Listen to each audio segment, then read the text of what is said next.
Ya ini informasi real. Jadi gue ngomong lah ke orang ini, gue bilang nih Bojan Hodak harus dipertahankan. Ya pasti, udah.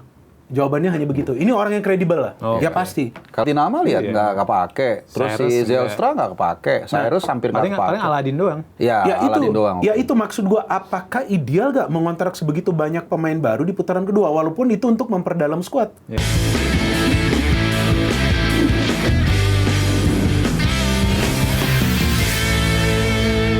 Betul, dan pada saat isu Barba yang katanya gak betah dan kemungkinan pindah, gue udah mengatakan kalau gak ada Barba ini Persib udah gak bakal bisa bersaing di papan atas. Dan gue sering nonton juga tuh kayak Clipper di interview Bobotoh tuh, siapa pemain yang paling penting? Mungkin 60% tuh atau 70% Barba. Ya walaupun memang Persib mainnya kolektif, tapi Barba tuh pemain yang penting. Penting banget. Iya kan? Nah ini bicara Barba, di weekend ini lawan Makassar, Barba absen nih. Barba sama Lucho dari pasangan absen karena akumulasi kartu kuning. Kurzawa hamstring ya kan. Bojan Hodak juga absen kan karena sudah mengantongi 6 kartu kuning.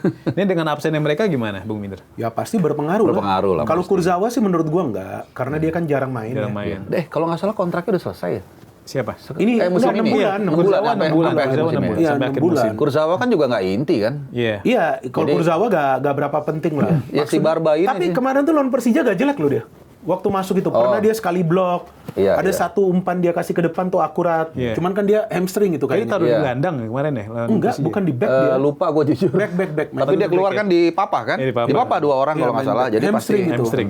Jadi menurut gue pasti berpengaruh. Cuman Persib ini kan punya kedalaman skuad ya. Ada Julio Cesar yang bisa main. Lucho gak main, masih ada Maklok kemarin nggak dimainkan. Ya kan sama sekali. Jadi ya seharusnya, ya bukan kita meremehkan PSM, seharusnya bisa lah diatasi ini satu match ini. Apalagi Julio Cesar ini kan sebelumnya juga ya walaupun kita tahu lah dia ada 1-2 kali itu miss ya dalam mengambil keputusan ketika kebanyakan duel-duel udara Bang. Gue lihat dia nih, dia problem dia. Tapi oke juga kok, ini pemain yang kuat juga dengan Matricardi. Ya tinggal ini satu match ini aja nih lawan PSM nih. Kalau bagi Persib ya, kita bicara Persib ya. Tapi kita harus bicara Borneo juga dong, nanti gak fair ya. Betul. Bener, Borneo juga harus kita kasih waktu dong. Harus. Jadi Persib ini lawan PSM ini kalau menurut gue ini udah penting ini bagi mereka nih. Sama seperti lawan Persija. Kalau lawan PSM menang udah hampir juara kemungkinan besar. Itu pun tergantung Borneo ya. Nah itu juga kalau Borneo-nya kalah. Jadi ini harus selalu dikaitin ke Borneo ini. Harus kaitin ke Borneo ini. Cuman Bojan yang nggak hadir juga, ini juga gue nggak ngerti. Itu ngaruh loh. Karena menurut gue tadi kita kan konsisten dengan tesis bahwa pelatih itu yang bisa meramu ingredients ini menjadi satu adonan. Menurut gue peran Bojan Hodak musim ini sangat luar biasa. Di luar manajemenan Bobotoh ya. Karena dia pelatih yang sangat dihormati. 2 kali dia bawa juara. Bahkan tahun pertama tanpa pemain-pemain dia kan sebenarnya.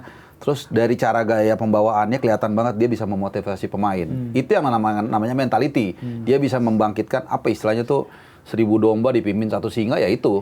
Ya jadi ketidakhadiran dia akan berpengaruh. Tapi apakah itu membuat Persib jadi down? Gua rasa nggak juga. Kan dia nggak mungkin tidur-tiduran. Oh ya udah deh gua nggak main. Dia udah setting duluan. Dia pasti di-setting duluan. Nah, settingannya mitigasinya itu sama seperti pilot. Pilot itu jago dilihat ketika ada masalah.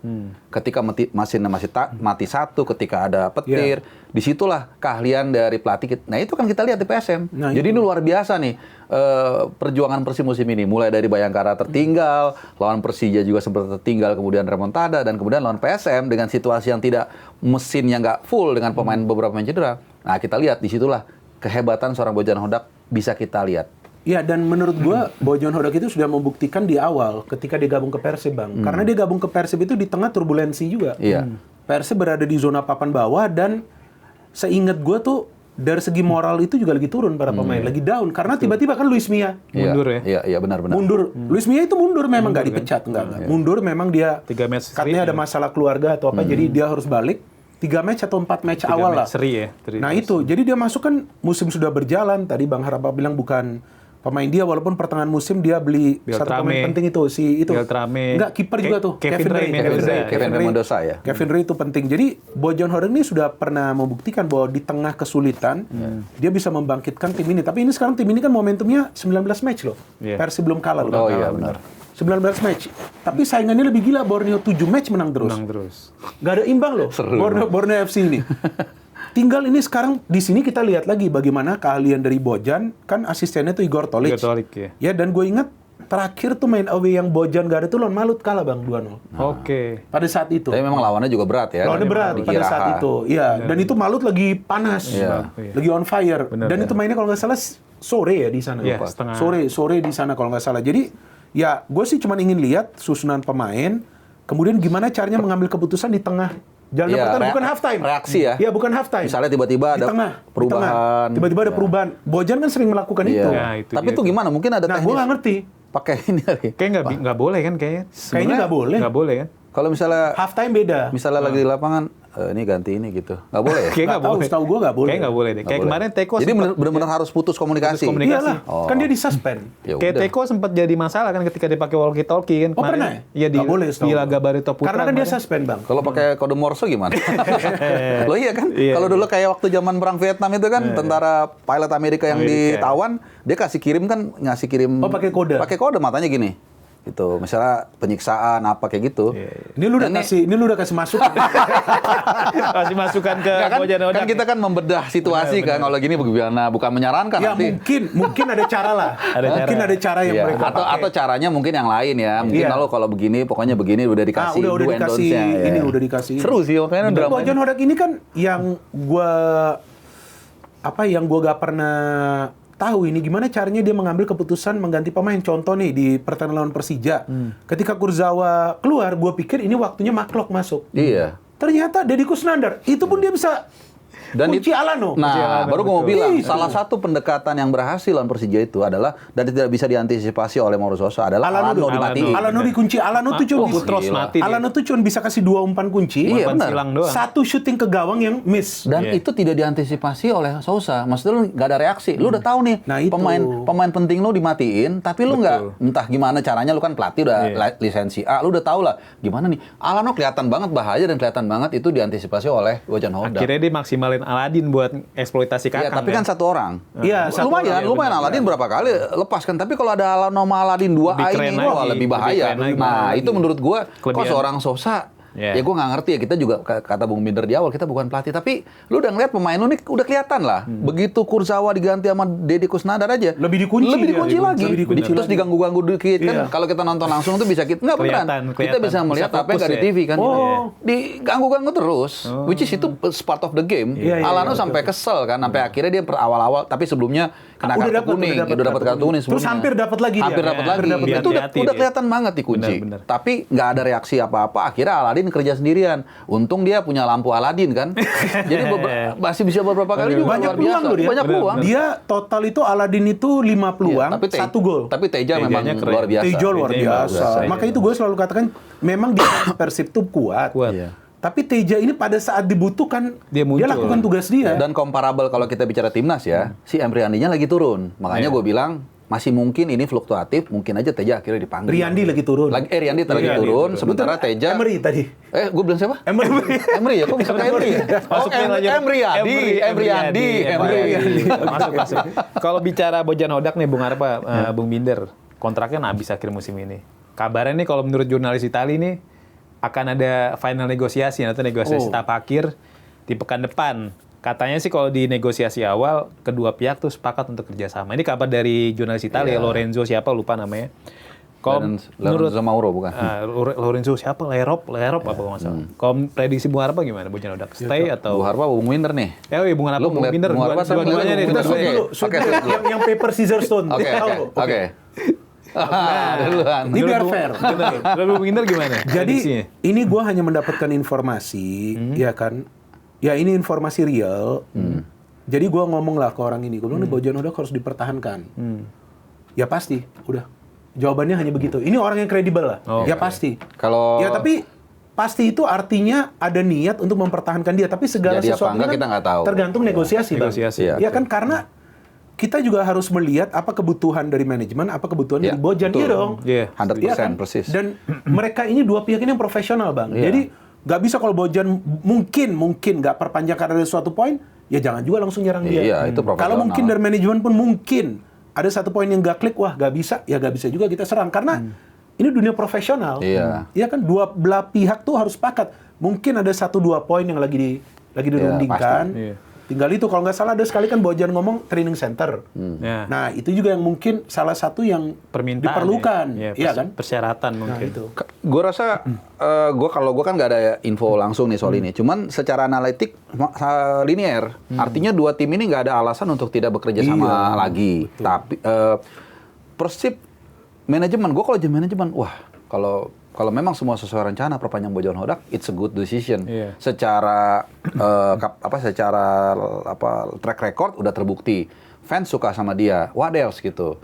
Bojan juga itu, lu di klub yang sangat mapan, gaji aman, pemain lu kasih lu yang mau. Tapi kan tadi yang kata Bung Binder bilang, ya ini kan profesional. Ada do and don'ts atau ada terms yang kita nggak tahu ya. Betul, ya kita fair aja ya, mungkin Bojan mungkin dapat tawaran yang lebih besar di sana, jadi dia mungkin minta apa, kita nggak tahu ya. Nah itu kalau memang semua sesuai dengan kesepakatan sih, gua rasa dua-dua ini nggak ada alasan untuk tidak melanjutkan kerjasama. Jadi ya ada potensi untuk melanjutkan kerjasama lebih besar ya. Iya pasti. Berhenti di tengah jalan. Karena nggak ada alasan juga untuk melepas Bojan Hodak kalau menurut gua. Iya. Iya kan, apalagi kalau bisa tripit. Ada yang saranin ke gua nggak boleh pakai hat trick, nggak boleh pakai istilah hat trick, tripit katanya. Tripit kan di basket ya. Ya katanya begitu ya. Udah gue ikutin aja lah tripit gelar. Tripit pertama di era Liga Indonesia yang baru, tapi kalau kita tarik sampai dengan Perserikatan PSMS itu menyamai PSMS 67 69 71. Udah itu aja terserah POV-nya yang mana. Nih kita ngomongin daerah lah ya. Ya kita lihat nanti apakah Persib Bandung bisa mencetak tripit atau hat trick di musim ini, atau Borneo akan menjadi tim Kalimantan pertama. Kenapa kita nggak bahas Borneo sedikit aja? Boleh. Iya kan? Iyalah. Kan Borneo itu menarik gini. Menurut gua di awal-awal mungkin nggak ada yang terlalu memprediksi mereka akan sekarang bisa komplit. Pelatih baru lagi. Pelatih baru. Kemudian dengan yang gua tahu dan udah banyak orang tahu juga, budgetnya itu turun. Capex-nya, misalnya musim lalu dia belanja pemain 50. Ya, Bang Bonario langsung ngomong. Iya, ini benar. Langsung, Bang, Borneo beli banyak ini. Nah, enggak, kita malah turun. Masa sih? Ya setelah kita lihat-lihat benar juga. Jadi dia lebih turun budgetnya. Dan kemudian awal-awal nggak banyak gimana-gimana, tapi mereka bisa luar biasa. Dan gue sempat ngeliat nih pemain-pemain di Juan Villa, Mario Peralta. Honestly 1 tahun 2 tahun lalu gue nggak tahu dia siapa, nggak tahu dia di mana dari mana. Ini jangan-jangan dia punya sesuatu nih kayak mantranya. Moneyball, ternyata mereka pakai Moneyball, men. Dan itu sudah dikonfirmasi oleh Bang Nabil. Mereka pakai aplikasi dari Rusia. Langganan ya gitu ya? Iya, jadi itu sebenarnya cikal bakalnya dari kita main CM dulu. Kalau CM kan data mentah. Nah, data mentah ini kemudian dengan algoritma atau AI itu dipadukan dengan dengan klub yang mau yang mau beli dia. Misalnya pemain ini begini datanya. Klub ini bermainnya seperti ini, gajinya seperti ini, mainnya di posisi ini, pelatihnya gaya begini, digabung matchingnya gimana?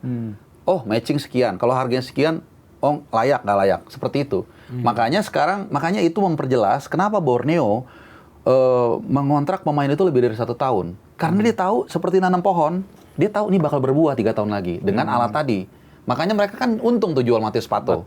Untung mereka. Kalau nggak salah beli berapa, jual berapa. Betul, Peralta pun dari musim lalu udah. Iya, Peralta sekarang harganya pasti mahal kan kalau dijual. Nah, jadi tapi expire dia kontraknya habis ya 30 Juni. Betul. Jadi Borneo ini menarik. Jadi final atau katakanlah final perburuan gelar musim ini di BRI Super League itu menarik karena mewakili Yin Yang. Satu yang udah established, yang mengejar hat-trick, dia dengan segala macam fans paling banyak di Indonesia, dan satu lagi ya boleh dikatakan New Kids on the Block dan mewakili Kalimantan untuk juara. Jadi siapapun nanti yang juara itu akan mencetak sejarah. Dan kita juga jangan lupa mereka punya memang pelatih yang bagus. Fabio Lefundes juga pelatih yang top menurut gua, dan Fabio kan bukan pertama kali melatih di Indonesia. Ya, Madura. Sebelumnya dia latih di Madura, Persita juga bagus loh. Sama Fabio Lefundes lo sempat berada di papan atas. Jadi itu yang gua katakan, mau pemain sebagus apapun, tapi kalau pelatihnya yang nggak bisa meramu ini taktik, nggak akan bisa menjadi juara.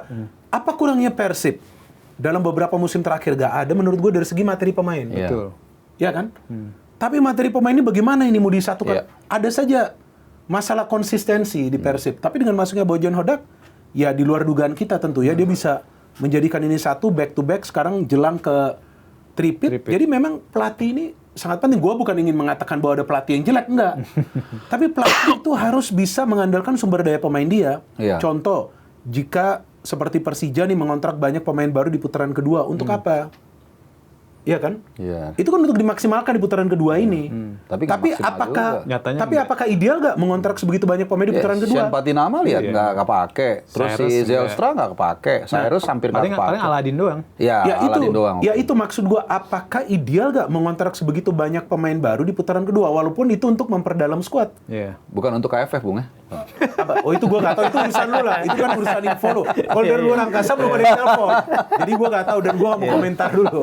Ya jadi ini untuk apa gitu, ya kan? Kalau memang nggak bisa dimaksimalkan, walaupun nggak salah, tapi ini kan pertanyaan. Ya silakan kalau mau 10 pemain, tapi pelatih bisa nggak mengandalkan sumber daya pemain ini gitu, ya kan? Persib, Sergio Castel, Levin Kurzawa, ya memang mereka belum nyetel di ada juga 1-2 yang nggak jalan memang. Ya memang nggak jalan, ya tapi 1-2 kan. Ya, dan pada akhirnya posisi mereka saat ini masih ada puncak itu ya, kan. tapi Kurzawa paling nggak itu 1 crossing Bang. Iya, itu penting itu. Guinho keren. Itu yang luar bikin biasa. 2 sama kalau nggak salah ya. Benar, 2 sama. Itu kan gila. Artinya ya ini kembali kita lihat ke peran pelatih kan. Betul, ya kan? betul. Ya kalau kita mau flashback timnas kita aja. Ketika ada pergantian pelatih, ya kan? Akhirnya kan kita lihat gak sesuai harapan, tapi gak perlu bahas banyak. ini kan kita bahas di Indonesia, betul. Iya dong, ya kan? Ini kan contoh. Iya. Kita kan kasih contoh Real Madrid. Iya. Coba apapun yang menurut gua alasannya, karena memang gak bisa jaga locker room, Xabi Alonso. Dengan Arbeloa hancur. Padahal ada Mbappe ya, apa kurangnya kan? Nah, apa kurangnya? Cuman karena tadi nggak bisa meramu yang didengar, ya udah selesai. Benar. Maka ruang ganti itu udahlah, ruang ganti itu. Jadi kunci lah ya, Bung Arta. Kalau lu nggak bisa menguasain ruang ganti, lu nggak didengerin, udah nggak ada artinya. Dan yang gue suka tentang Bojan Hodak, ini bukan pelatih yang arogan, senyum di preskon. Oh kenapa gue beruntung? Ini beruntung. Itu ya, orang yang sering lupa. Dia selalu ngomong gitu. Pelatih itu bukan hanya soal kaya atau miskin taktik, enggak. Tapi bagaimana lu bisa pendekatan ke pemain dan lu bisa menghadapi PR. PR itu lu kadang-kadang gini, udah paling gampang tuh Ferguson dulu. Ketika dia mau main lawan tim tertentu, dia lihat nih, Mas Ramadan Murni yang paling bagus. Orang gimana? Kalau dipuji dia belagu. Dipuji sama dia. Gitu ya? Iya. Makanya gue suka bingung. Gue kadang-kadang dia mau main West Ham. Dia bilang, saya mau beli Bowen. Padahal nggak dibeli. Nah, tapi ada satu momen, dia ketemu sama tim tertentu. Oh, ini yang jago si A. Ini kalau dipuji emang makin bagus. Dia mesti dihina. Kasarnya gitu, ini pemain ini kan nggak akan kemana-mana, nanti dia hancur. Iya. Itu yang orang suka nggak ngeh. Bener. Jadi peperangan itu bukan hanya di lapangan, bukan hanya soal kalau lu lari ke kiri, lari ke kanan segala macam, Mbappe, Mark Klok segala macam, itu udah tahu. Tapi bagaimana lu membangkitkan motivasi mereka, kemudian lu di luar lu menangkan opini. Dulu mau contoh lagi Park Hang-seo, itu paling ngerti kalau ngadepin kita, langsung bikin pernyataan yang panas, sewot, kitanya sewot, langsung di kartu merah, di Kambuaya. Jadi emosi main. Nah, itu peran dari itu yang dimiliki oleh Bojan Hodak, tapi beberapa pelatih lain tidak punya kapasitas sebagus itu soal PR. Fabio juga oke Bang, karena Fabio membuktikan itu lawan Bali. Ketika tertinggal 1-0 ya. Iya kan, dia langsung masukin Kayu Nunes, cepat langsung dia ganti. Reaksinya Akhirnya, reaksinya bagus, dan itu bukan cuma 1 game Bang. Lawan Kediri juga ada dia lakukan itu. Waktu home lawan Persib juga ada tuh, gue lupa tuh siapa dilakukan itu. Sampai istilahnya timnya akhirnya bisa mengimbangi tuh pressure dari Persib. Nah itu yang gue suka, pelatih yang bisa bereaksi di tengah pertandingan itu berarti dia memang punya kemampuan untuk bisa mengubah jalannya pertandingan. Betul. Iya kan, walaupun gue cari di KBBI, miskin taktik gak ada tuh Bang. Iya serius, di KBBI coba lu cari. Makanya gue gak pernah pakai mereka itu kan lisensi A, udah ngerti lah soal taktik. Tapi yang membedakan adalah jam terbang seorang pelatih, kemudian pemahaman di luar soal taktik, misalnya soal psikologi, motivasi. Itu juga penting. Itu yang kadang-kadang itu yang lebih penting. Kalau kayak Ancelotti coba. Wow, itu udah gila, itu master itu. Tinggal mukul punggung. Iya. Udah lumayan bagus. Semangat lu langsung jalan itu tim.